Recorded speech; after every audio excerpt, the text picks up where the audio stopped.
Hola nuevamente a toda la comunidad. En el video pasado estuvimos hablando de carburadores, específicamente de la corredera, de la aguja y de la boquilla pulverizadora.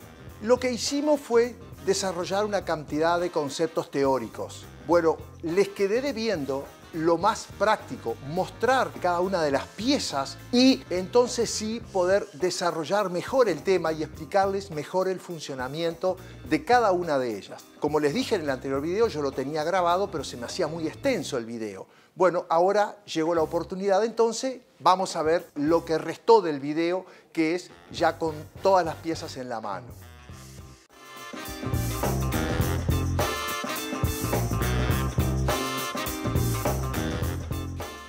Aquí tenemos los protagonistas colocados en la zona de influencia de ellos. ¿Ustedes se acuerdan de esta planilla? Acá es la apertura del carburador y acá, bueno, es donde están puestos cada uno de los elementos. De esta zona ya habíamos hablado.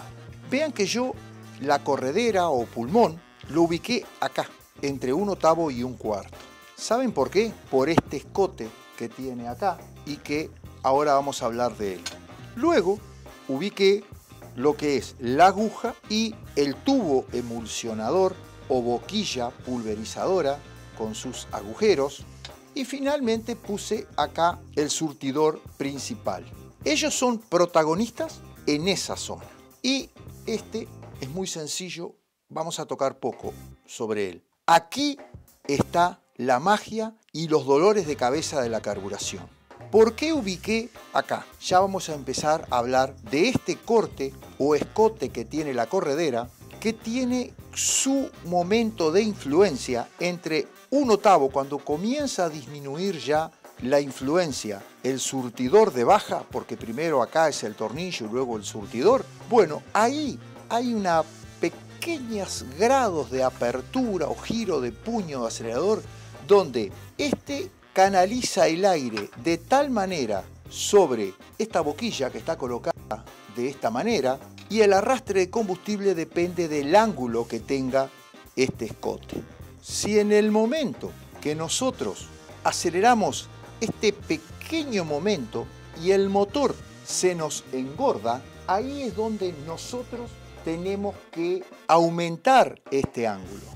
¿Por qué? Porque al ser menos pronunciado, al tener menos grados de escote con respecto, ¿verdad?, al plano del pulmón, canaliza demasiado aire, hay ahí un arrastre con efecto de Venturi muy grande y va a sacarle o va a engordar la carburación. Por el contrario, si nosotros abrimos en el momento este y sentimos como que en el momento que giramos ahí, salimos a pasear en la moto, ella va moderando, precioso, va a muy poquitas vueltas, y en el momento que apenas aceleramos, vemos como la moto nos la tiran de atrás, como que hay una pequeña pérdida de fuerza. Bueno, es ahí donde nosotros debemos de disminuir este ángulo para que entonces el aire se canalice más sobre la boquilla, como le explicaba anteriormente, y arrastre un poco más de combustible. También es una zona de influencia de la aguja, de la boquilla pulverizadora y también de acá. Es decir, que nosotros tenemos que rodar a veces el motor a una misma apertura un rato para que entonces el motor, digamos, se acostumbre a esa carburación y hacer esa pequeña transición, y ahí vamos a ver cuando el motor empieza a hacer, a tener una marcha errática que no es la correcta. Nosotros tenemos que tener el oído ya para detectar si es corta de nafta o gorda de nafta, y entonces acá entre 1/8 y 1/6 es la zona de influencia de este escote. Y ahora pasaríamos a lo que es ya este conjunto, que en este caso está separado. Hay muchas veces que la boquilla esta pulverizadora ya también tiene la guía donde trabaja la aguja. Esta guía es calibrada, lo mismo que la aguja, es calibrada y además cónico. El cónico no es algo hecho al azar, también es algo que está calculado, y acá es donde hay una dosificación, ya que a medida que la aguja sube va aumentando el espacio que tiene el combustible para pasar. Pero, ¿qué significan estos agujeros que hay en esta boquilla y para qué son y en qué momento actúan? Bueno, he realizado este precario dibujo para ver si puedo explicarme un poco más el funcionamiento de esta boquilla, que sería esto que está acá. Esta línea roja sería la aguja y esto azul es la gasolina y este sería el nivel de la gasolina. Cuando nosotros levantamos la corredera, aceleramos, imaginemos que lo llevamos a media aceleración. Abrimos el puño, imaginemos que lo abrimos a la posición media. En ese momento, entrando en esta dirección, va a producir una depresión acá en la boquilla que yo les había mostrado, que es donde entra la aguja, y va a producir el arrastre de combustible que está hasta esta altura y por consiguiente también en la boquilla está hasta esta altura. Vamos a tener por acá, en esta línea verde, el conducto de aire que está en la entrada del carburador que viene a dar a esta boquilla. Entonces se va a encontrar con algunos agujeros que están libres para que entre aire y sin embargo todos estos otros agujeros están sumergidos dentro del combustible. Cuando nosotros aceleramos a medio acelerador, va a empezar a este combustible, esta gasolina que está en esta boquilla, a salir hacia el motor. Se va a mezclar y se va a emulsionar con estos, en este caso serían dos agujeritos, se va a emulsionar y de esa manera ya va a salir con cierta pulverización. Ahora, ¿qué va a suceder? A medida que el motor va a ir levantando revoluciones, va a haber cantidad mayor de arrastre y el nivel dentro de esta boquilla va a entrar a disminuir. Por consiguiente, se van a descubrir otros agujeros que también se van a mezclar con el aire y entonces de esa manera va a salir más emulsionado y va a salir una mezcla más rica en aire que en combustible. Pero esa es la forma que tienen los fabricantes de los carburadores para diseñar y compensar las distintas velocidades que hay de pasaje del aire por el tubo emulsionador, por acá. Esta es la forma que tienen los fabricantes de poder controlar la proporción de aire que sale mezclada con el combustible a medida que el motor va levantando mayor cantidad de RPMs a una misma apertura de carburador. Lo mismo va a suceder cuando abramos más y ya estemos en 3/4 de abertura, donde va a haber una mayor libertad acá porque la aguja, al ser cónico, dejó mayor apertura entre las paredes de ella y el tubo emulsionador y de esa manera entonces va a haber mayor succión por el tubo, el combustible va a tender a bajar aún más y se va a mezclar con mayor cantidad de aire porque se van a descubrir algunos agujeritos más.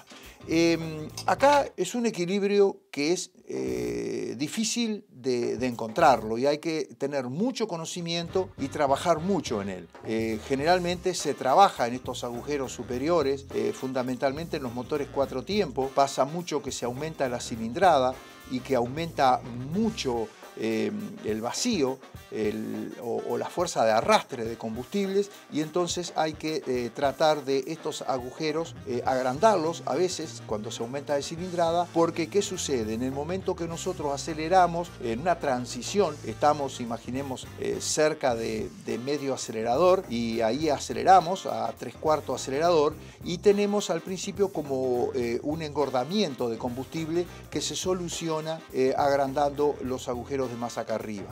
Eso lo hacen los preparadores, mucho, ya es algo muy conocido para lograr mejorar la carburación. Aunque también no hay que olvidarse que esos agujeros también van a mandar aire luego cuando el combustible baje por acá y a lo mejor tenemos que terminar también corrigiendo el cicler de alta porque puede suceder que cuando el motor esté a fondo, en donde la mayor incidencia la tiene el cicler de alta, como siempre todos los estados se solapan uno encima del otro, puede suceder que nos esté faltando un poco de combustible. ¿Por qué? Porque hay mayor pasaje de aire por acá. Y la mezcla, como se emulsiona con el combustible, pasa más aire que combustible y entonces se produce un poco de desproporción también en altas RPM.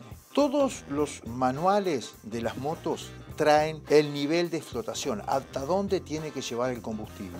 Y eso es otra de las cosas que primero que nada, antes de comenzar a retocar todo lo que tendrá que ver con cicleres, boquillas, aguja, pulmón, debemos primero que nada saber que el nivel está correcto. Los carburadores tienen un caño dentro que está conectado con el exterior y acá va una manguita, ¿verdad?, para que el combustible caiga al piso. ¿Cuándo sucede eso? Cuando la aguja que debe de cerrar el orificio por donde se introduce el combustible o la gasolina que viene desde el depósito, bueno, cuando esa aguja mal funciona, se sube el nivel de combustible y entonces ahí es donde comienza a salir o a perder nafta un carburador, a perder combustible un carburador. Pero también ellos tienen un tornillo a su lado en la cuba, en el depósito del carburador, que es para purgar. Es decir, cuando cerramos el grifo y queremos tirarle lo que tiene dentro la cuba del carburador, porque,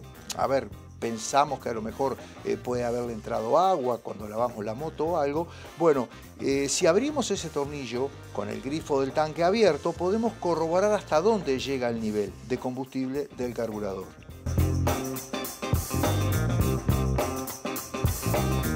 Y esto es algo que fundamentalmente hasta la mitad de la aceleración, hasta medio acelerador, bueno, incide. Y ni que hablar acá, en esta zona, es imposible poder carburar correctamente el motor si tenemos el nivel sobrepasado.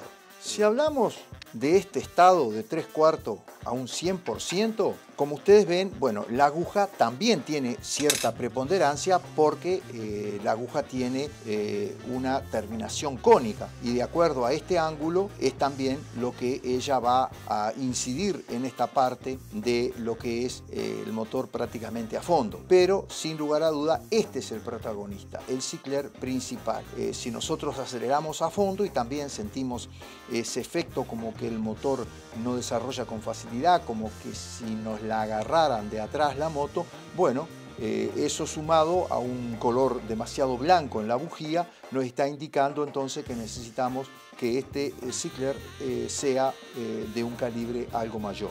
En el caso de las pruebas de este surtidor principal, siempre probemos con uno ligeramente superior, porque si nosotros salimos a correr un motor a fondo con un cicler que es más chico, corremos el riesgo de sobrecalentar el motor y griparlo. Entonces no hay nada más feo que salir a probar un motor a ver si la carburación nos quedó bien y terminar desarmando todo un motor para cambiar un pistón y cilindro. ¿Estamos de acuerdo que un color café con leche claro en un motor de 2 tiempos significa que está un poco fina la carburación? En un motor 4 tiempos es correcta. Un café con leche un poco más oscuro es correcto para el 2 tiempos, pero ya significa que es un poco gorda de combustible para un 4 tiempos. Tampoco quiero olvidarme que todo esto del color y la carburación tiene que ver con que estemos usando la bujía recomendada por el fabricante. Si nosotros ponemos una bujía más fría o más caliente,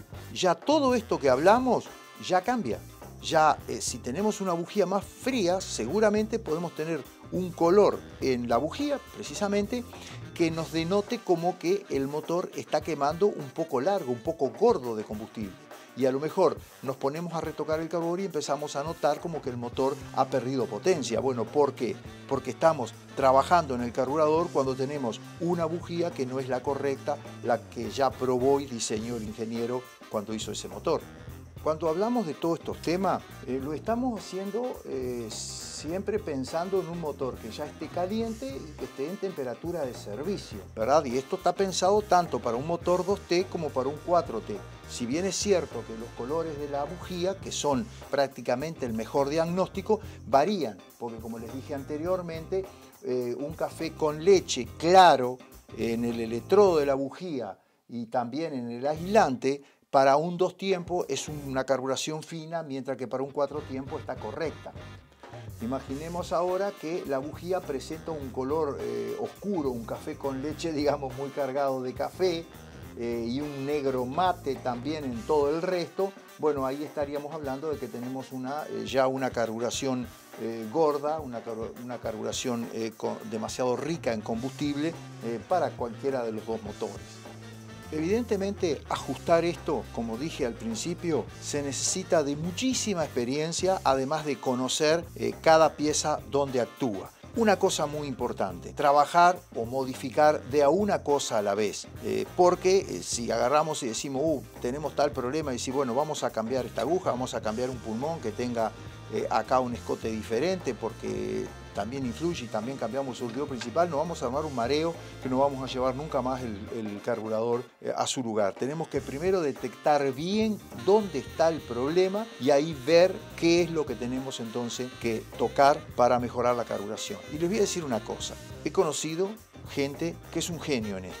Realmente trabajan muy bien e incluso a veces se ayudan de software, porque los hay marcas de carburadores que tienen su propio software para trabajar en esto de la carburación. Pero sin embargo, motores que quedan impecables andando, cuando van a las pruebas que tienen que ver con contaminación, no pasan los test. ¿Por qué? Bueno, porque la inyección ha llevado todo esto a un grado de perfección que es muy difícil de lograrlo con un carburador.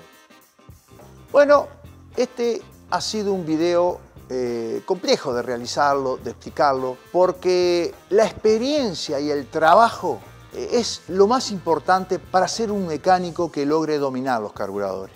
Si les ha gustado el video, yo les pido que se suscriban al canal y esperemos al próximo, que creo va a ser muy interesante, ya que una moto muy antigua del año anterior al año 50, una Orex, le vamos a hacer un encendido electrónico y va a estar muy interesante de ver ese video. Así que gracias por estar ahí y será hasta el próximo video.